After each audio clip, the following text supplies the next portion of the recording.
ramas de árbol que se van bifurcando en varias ramas, ¿no? Alrededor de toda esa estructura tenemos el compartimiento de parénquima pulmonar, que es tejido de sostén. ¿Recuerdan que dijimos eso? Bueno, todo lo que es asma está relacionado con la parte de aireación.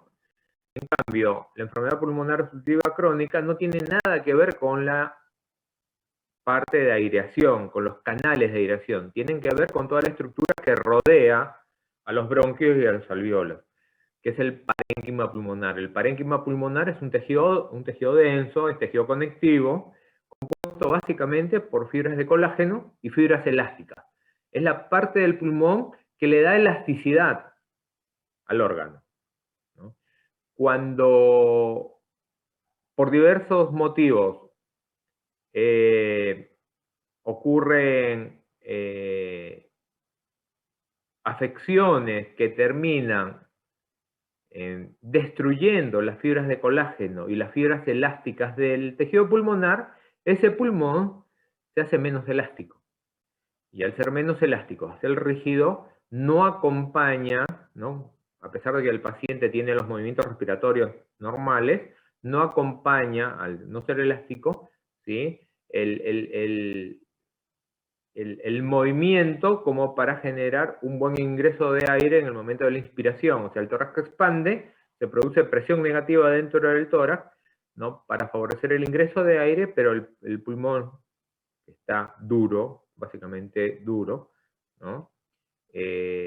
No acompaña ese movimiento. Por lo tanto, el paciente tiene que hacer un mayor esfuerzo respiratorio para permitir el ingreso de aire, ¿sí? Bueno, básicamente, a ver, me acordé de uno de los artistas cantantes, Sandro. Sandro era tabaquista, el cantante. Sandro de América, ¿no? Tabaquista crónico de toda la vida, ¿no? Él sufría de POC, es más, no llegó a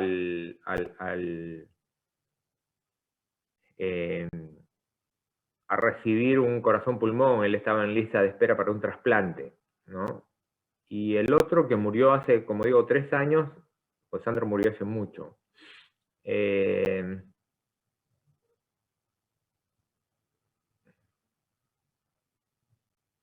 Bueno, cuando me salga el nombre les digo. ¿Qué pasa en estos pacientes? La enfermedad pulmonar obstructiva crónica, no es de un día para otro. Es una enfermedad que va dañando el organismo del paciente de a poco, es silente al principio. Esa necesidad imperceptible al principio de tener que aumentar el esfuerzo inspiratorio para poder hacer ingresar una cantidad normal de aire hacia esos pulmones, va haciendo de que poco a poco, el tórax de ese paciente se deforme. Normalmente el tórax de cualquier persona, ¿no? Normal, ¿no? Si yo hago un corte transversal del tórax, ¿no? Yo tengo acá adelante el esternón, costillas, y atrás que tengo columna vertebral. ¿Bien? Si yo hago un corte transversal y ahora pongo así el tórax, acá estaría el esternón y acá abajo estaría la columna y esto serían las costillas. Normalmente la estructura del tórax es el diámetro, ¿no? Antero, posterior, y yo mido la longitud que hay entre el esternón y la columna vertebral, es la mitad de lo que mide el tórax de lado a lado. O sea, el diámetro antero-posterior es la mitad del diámetro lateral. ¿Se entiende? El tórax es así, ovalado, normal. En los pacientes con EPOC, este tórax, conforme pasan los años, ¿sí? va haciendo esto. Y llega un momento en donde el diámetro antero-posterior es igual al diámetro lateral. El tórax pasa a ser redondo. Hay una deformación deformación del tórax a punto de partida de la deformación de las costillas, ¿no? Tanto fuerte respiratorio deforma la caja torácica a tal medida que esa deformación genera un tórax que en los libros de clínica ustedes lo van a leer como tórax barril, ¿no? Los vinos de manera, no tórax en barril. Esa deformación no tiene vuelta atrás, ¿no? Ese paciente lo más probable que venga consumiendo grandes cantidades de tabaco durante muchos años, ¿no? El EPOC en general todo el uso de tabaco, tabaquismo crónico, en general terminan siendo pacientes de EPOC.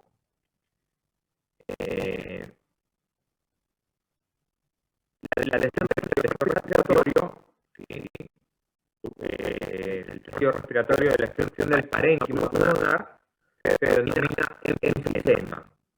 Son pacientes que tienen enfisema y son pacientes que tienen bronquitis crónica. Entonces son pacientes que van a tener destrucción del parénquima, van a tener una respuesta inflamatoria aumentada a nivel del árbol bronquial que va a generar, ¿sí?, moco, producción y presecreción de moco y tos. En general, estos pacientes suelen tratar también su enfermedad crónica con asma. Entonces vamos a tener pacientes con asma. Entonces todo este cóctel, ¿no?, es explosivo cuando hacen crisis. Es totalmente explosivo cuando hacen crisis. Son pacientes de difícil tratamiento. El tratamiento pasa exactamente por el uso de broncodilatadores, como en el asma, ¿no?, tanto agonistas beta 2, ¿no?, como anticolinérgicos. Agonistas beta 2, salbutamol, ¿no?, formoterol o salmeterol para profilaxis. Anticolinérgicos, bromuro y paratropio, tiotropios y profilaxis.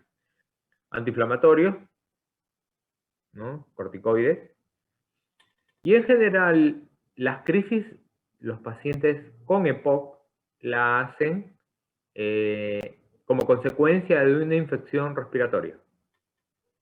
Son lo que se llaman las exacerbaciones del paciente EPOC, la crisis del paciente EPOC. O sea, son pacientes que mientras no entren en crisis no van a tener mucha dificultad porque su cuerpo ya está acostumbrado a respirar como respiran y la verdad que lo sienten ellos totalmente normal. Pero cuando hacen una infección respiratoria, o sea, se agrega a su EPOC una infección respiratoria, es cuando hacen, bueno, la crisis, ¿no? Y ahí sí la pasan bastante mal, porque ahí la falta de aire es mayor, el esfuerzo inspiratorio tiende a aumentar, eso genera cansancio en los músculos del tórax, que a veces terminan claudicando los músculos del tórax y el paciente termina en asistencia ventilatoria mecánica.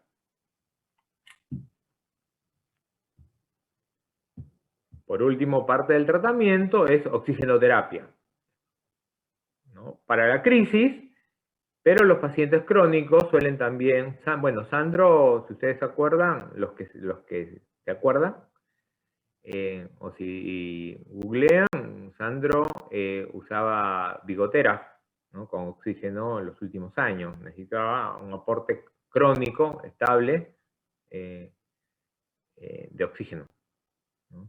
Pero a diferencia del paciente con asma, el paciente con asma pura, en el tratamiento, porque estos pacientes con asma también tienen hipoxia, necesitan, se puede usar flujos altos de oxígeno. Con el paciente POC no se puede usar flujos altos de oxígeno. El tratamiento con concentraciones altas de oxígeno en el paciente POC no lo mejoran, al contrario, le hacen daño. En el paciente con EPOC, si ustedes leen el libro, el capítulo de respiratorios, van a encontrar allí que dicen que son pacientes retenedores de dióxido de carbono.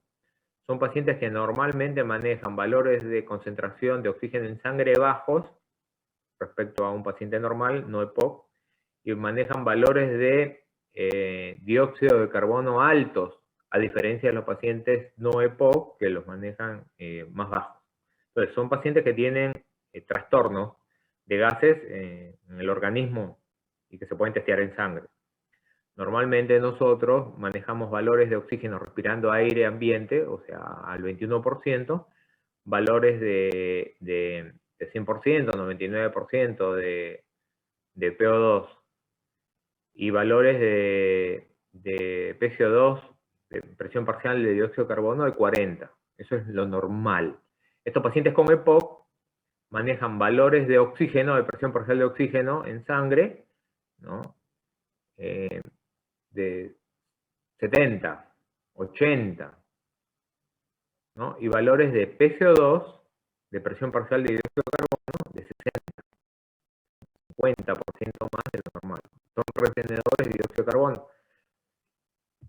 Y acuérdense ustedes que el dióxido de carbono es un ácido. Entonces son pacientes que están constantemente acidóticos. Y eso genera problemas en todos los órganos.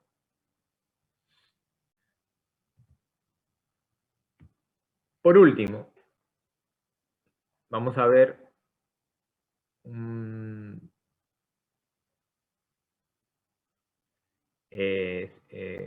más que una enfermedad, en realidad es un síntoma que acompaña casi todas las enfermedades respiratorias, que es la tos, ¿no? La tos es un reflejo, ¿no? Tiene la finalidad de expulsar partículas y microorganismos de la vía respiratoria. O sea, la tos es un reflejo positivo, ¿no? Cuando nosotros tenemos dentro de la vía aérea, sobre todo la vía aérea superior, tenemos algo que no debe estar allí, ¿sí? El cuerpo humano es tan inteligente que le dice al paciente, es una manera de decirlo, ¿no? Le comunica al paciente, tosé, larga eso que tienes allí. Genera moco, ¿no? Para que una vez que tosas, ese moco arrastre lo que no tiene que estar allí.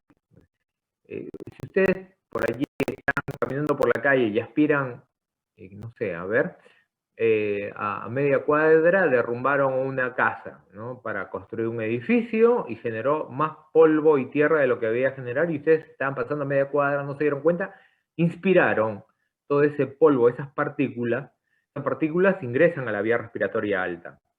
El cuerpo toma como extraño esas partículas de polvo que ingresaron a la vía respiratoria y le va a decir al cerebro, ¿no? Inicia el reflejo de tos. Entonces, el aparato respiratorio, las vías respiratorias altas, ¿no? Bronquios, bronquios fuentes, secretan moco, ese moco pega las partículas de polvo e inmediatamente uno comienza a toser. Tose y en general saca moco, ¿no? Conteniendo esas partículas, simplemente como un medio de defensa que tiene el árbol respiratorio para impedir que ciertas partículas, ciertos elementos extraños sean obligados a salir del organismo. Entonces un antitusivo no es bueno, o sea, si depende, y a eso vamos, ¿no? Depende. Entonces, el acto de expulsar ese moco con la tos se denomina expectoración, seguramente ya todos lo saben. Ahora vamos, ¿quién me preguntó? Yanel, ahora vamos con ese tema. Como medicamentos antitusígenos y mucoactivos, o sea, favorecedores de la producción de moco, vamos a tener los derivados de los opioides, ¿no?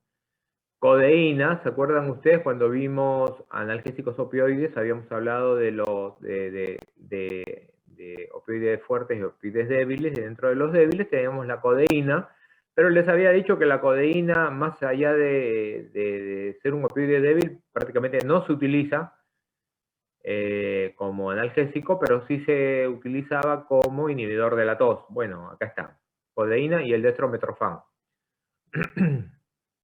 Son antitusivos porque deprimen el centro de la tos que está en el sistema nervioso central, arriba, en el matete. ¿Sí?